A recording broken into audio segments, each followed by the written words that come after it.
哈喽，大家好，我是牛，欢迎收看本期小白测评。今天我们在第一时间为大家带来一加刚发布的 Ace 3啊，我们是集齐了它的3个颜色。这台是月海蓝，这个是星辰黑。最近一加热度很高啊，实际表现如何？我们一起来看一下。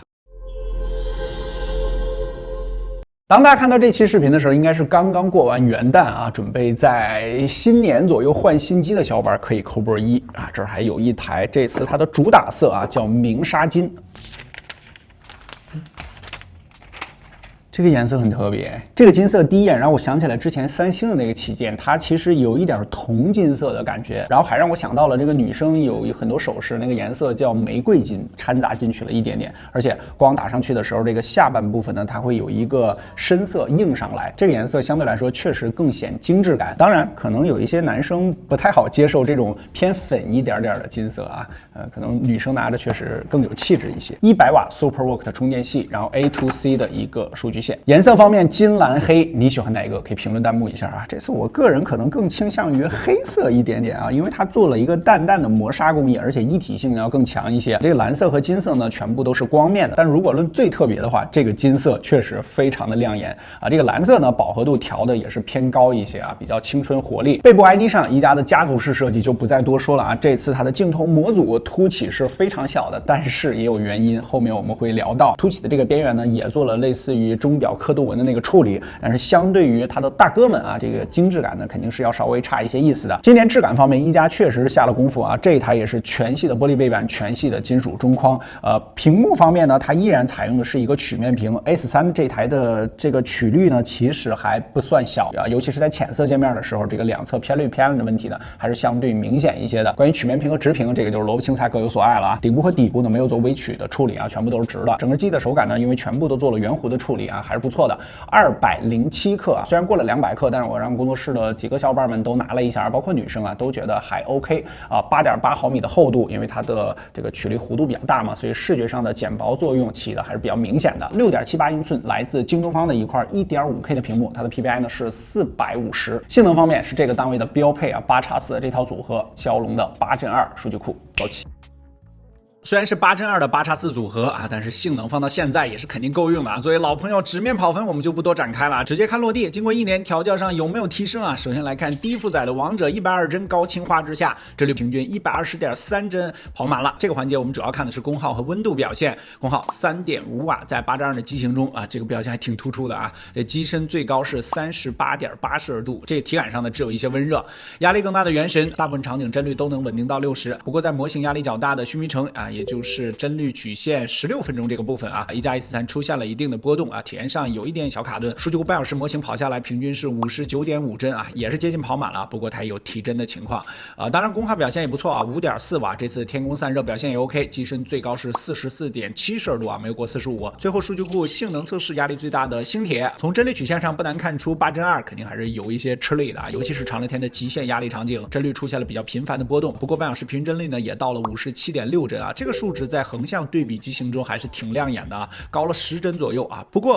它的功耗呢也飙升到了7.1瓦，这性能释放还是很激进的啊。机身最高是50.8摄氏度，因为它是金属边框嘛，也发烫了。另外我们与一加工程师交流的过程之中了解到，这次星铁上呢也采用了 VRS 可变分辨率技术方案，这其实是高通的一个底层方案啊，它直接带来的效果就是稍微降低一点画质，而在帧率上有更好的表现。当然一加也表示在零售版的星穹铁道上呢也会延续此策略，这画质和帧率啊，反正你就得2选1吧，尤其是对于8 Gen 2来说啊，这两个你选谁呢？在数据库 3.5 测试模型中，3小时轻度续航测试剩余 69%， 排在数据库中上水平；5小时重度续航测试剩余 21%， 极限续航测试直到把它干到关机，总共坚持了8小时20分钟。哇，长这个字大家可以打在公屏上啊，排在数据库前列了。充电方面是祖传的长寿版100瓦，数据库25摄氏度环境温下实测10分钟充入 48%， 27分钟前台充入 100%， 33分钟完全充满。这块 1.5K 的京东方屏幕同样使用了8T 的 LTPO 屏幕啊。数据库实测手动最高亮度可以达到800尼特，激发亮度也可以达到1600尼特啊。这次一加 Ace 3也搭载了自家大哥一加12上的同款明眸护眼啊，低亮度是为高频 PWM 调光，到高亮度为 LEDC。这块屏幕的总体观感来说还是挺不错的啊，尤其是亮度很出众。数据库表现总结啊，一加 Ace 3的中低负载王者原神的功耗表现放在一众8 Gen 2机型中还是挺亮眼的，5500毫安时的电池容量，续航表现也很突出。满分10分的话，你给几分呢？大家评论弹幕。一下。开头咱们说它的镜头模组凸起比较小啊，因为它的主镜呢是 IMX890。如果你关注我们之前的视频，应该知道啊，这个各家旗舰呢基本上把这颗传感器当做长焦来用，但是在这台机器上它是主摄，它也是一个3摄的设计，它应该是为了后备这个设计语言比较和谐啊。另外2颗就稍显凑数了啊，有一个超广镜头，还有一个战术微距。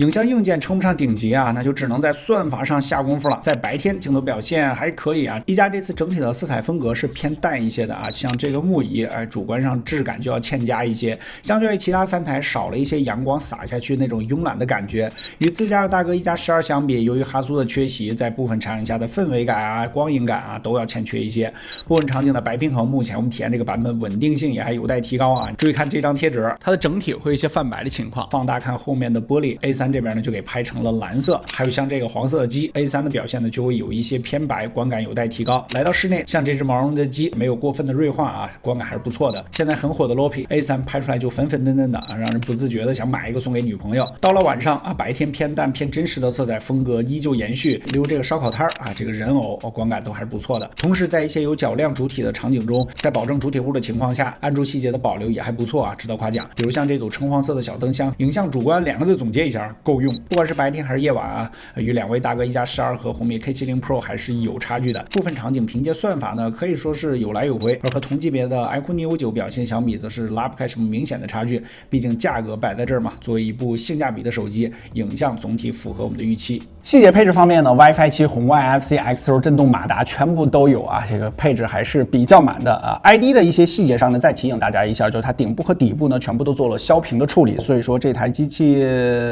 也是很轻松可以立在这儿的。然后顶部呢，它也是一个微缝式的听筒式双扬器，而这个缝做的是格外窄。还有一个要着重说一下，就是这台机器啊，在终端这个档位竟然配备了一个超薄屏下指纹，很多这个大旗舰的标准版都是短焦的啊，这个位置呢相对来说会舒服不少。另外再提醒大家，如果你特别在意指纹的话呢，这个蓝色这台相对来说是3个里边最明显的，然后金色这个次之，因为它们2个都是光面的嘛，磨砂这个黑色自然是表现最好的。OK， 简单总结，这台机器呢，我觉得2个关键词吧，一个是质感啊，我觉得这个是今年一加整个这个品牌的关键词啊，然后第2个就是性能啊，这2个关键词在这个档位里边还是比较中很多用户的点的，因为如果在这儿你要特别强调影像的话呢，确实你也拿不出来什么特别顶级的这个配置啊，这个倾向选择，我觉得结合这个价格是没有什么太大问题的。当然现在我还不知道价格啊，你应该已经知道，大概评论弹幕一下啊，不希望被打脸啊，希望它能出一个性价比比较高的价格